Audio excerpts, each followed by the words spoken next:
शिवसेना प्रमुख उद्धव ठाकरे लातूर जिल्ह्याच्या दौऱ्यावर आहेत। आपण जर पाहिलं तर औसा तालुक्यातल्या भुसनीमध्ये ते शेतकऱ्यांशी संवाद साधणार आहेत। मोठ्या प्रमाणामध्ये शेतकरी कुटुंब जे आहेत ते भुसनी इथं आलेले आहेत आणि जी काय आपली कैफियत आहे किंवा सरकारकडनं जी काय हेळसांड होते अशा प्रकारचा जे काही संवाद आहे तो उद्धव ठाकरे या शेतकऱ्यांशी करणार आहेत। इथले शेतकरी आपल्यासोबत आहेत, त्यांच्याकडनं जाणून घेऊयात। मला सांगा, तुम्ही कुठून आलात? शिवणी बुद्रुक। किती शेत आहे तुमचं आणि काय अवस्था झाली आहे? 4.5 एकर शेत आहे मला आणि नुकसान तर झालेलंच आहे। आर्थिक मदत मिळायची थोडी मिळाली, कर्जमाफी व्हायला पाहिजे, कर्जमाफी पण झालेली नाही। कर्जमाफी नाही झाली तर जगणं मुश्किल आहे। किती एकर शेत आहे तुमचं आणि किती म्हणजे कुटुंब वगैरे कसं चालतं? 4.5 एकर शेत आहे आणि शेती करून लावून करून घेतो। आता वय झालेलं आहे माझं, दुसऱ्याला लावतो शेती आणि करून घेतो बटवीने। सोयाबीन हातचं गेलं सगळं? हा, थोडंफार आलेलं आहे, परंतु मार खाल्लेला आहे, म्हणजे बँडेज झालेला आहे, डॅमेज झालेलं आहे। सरकारकडनं काय मदत मिळाली वगैरे, कर्ज वगैरे माफीच्या संदर्भानं तुम्ही मागणी करता वगैरे? कर्जमाफी तर अजून झालेली नाही, परंतु 8,500 प्रमाणे हेक्टरी 8,500 प्रमाणे मदत मिळालेली आहे, परंतु ही मदत तुटपण जी आहे थोडकी आहे। लातूर जिल्ह्यातल्या शेतकऱ्यांना रब्बी हंगामाची पेरणी झाल्याबरोबर अतिवृष्टीनं पुन्हा झोडपलेलं आहे, त्यामुळं दुबार पेरणीचं संकट जे आहे ते लातूर जिल्ह्यातल्या शेतकऱ्यांवर। मला सांगा, काय अवस्था आहे आज? अशी परिस्थिती आहे शेतकऱ्याची की 10 मे पासून पाऊस चालू आहे। ह्या पावसामुळे आमच्या जमिनीत उभ्या पिकामध्ये आत्तापर्यंत 3-4 वेळा पाणी गेलेलं आहे।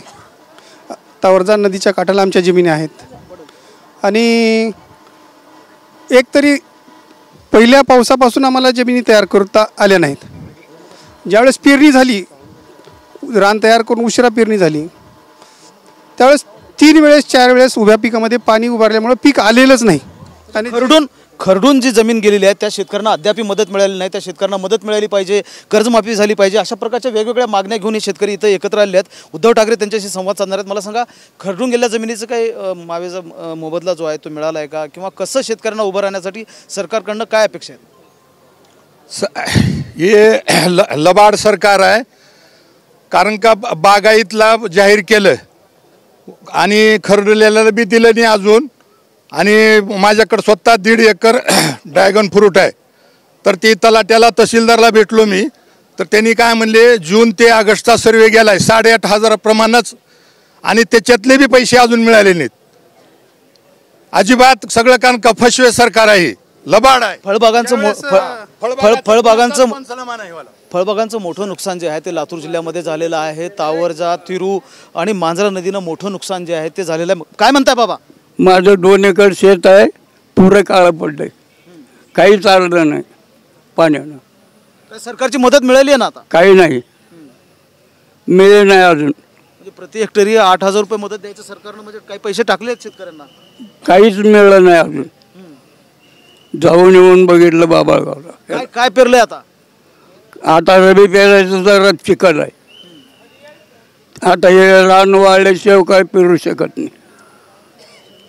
म्हणजे हंगामामध्ये मोठा बदल जो आहे तो अतिवृष्टीमुळे झालेला आहे। रब्बी हंगामाची तयारी शेतकरी करत होते आणि त्याच वेळेस मोठी अतिवृष्टी जी आहे ती झालेली आहे आणि त्यामुळं शेतकऱ्यांचं मोठं नुकसान जे आहे ते झालं। आपण पाहू शकतो मोठ्या संख्येनं महिला शेतकरी देखील या ठिकाणी आलेले आहेत आणि उद्धव ठाकरे जे आहेत यांच्याशी संवाद साधणार आहेत। एकूणच लक्षात घेतलं तर लातूर जिल्ह्यातल्या मांजरा, तावरजा, रेणा, मन्याड अशा अनेक नद्या आणि ओढे जे आहेत त्यांना पुराची स्थिती असल्यामुळं पूर्णपणे शेतकऱ्यांचं मोठं नुकसान झालेलं आहे। सरकारकडनं मोठी अपेक्षा जी आहे ती या शेतकऱ्यांना आहे।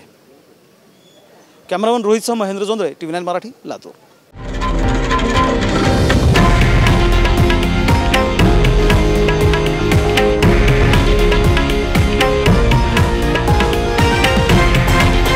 हे आहे देशातील नंबर 1 न्यूज नेटवर्क आणि आपण पाहत आहात TV9 मराठी, एकमेव।